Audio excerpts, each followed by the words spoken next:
Bol raz jeden domček, vedľa neho stromček, nebol to však šťastný stromček, bo vedľa neho smetí kopček.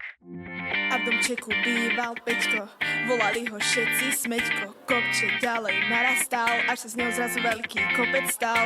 Za pár chvíľ už kopčisko, až tu stálo celé smetisko. Smetisko, stia tmavá hora, smetiarov tu stojí šora. Čo sa vlastne stalo? Niečo sa tu pokazilo. Nikomu ten odpad nevadí. Na to nikto nie je zvedavý. Na stromčeku visí odpad, nejednak stromček, pekný pohľad. Uvidel to Peťko zrazu a po chrbte vlna mrázu. Všetko je to iba na nás, či zeme kola bude zdravá. Tento odpad dáva tam, kam má. To je veľký človek, čo môj rešpekt má. Kontajner zelený, strom je plnený, všetky vedľa stojí tiež.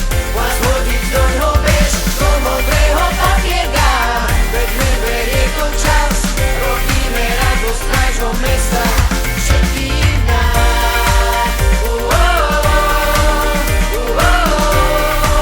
Robíme radosť nášho mesta všetkým nám. Robíme radosť nášho mesta všetkým nám.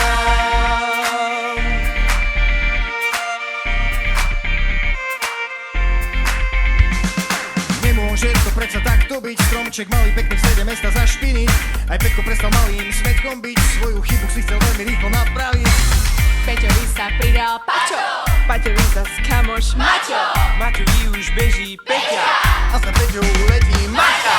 Zraz triedí celé mesto a je to vážne krásne gesto. Toto snáď bude raz aj bežné, že sa spojíme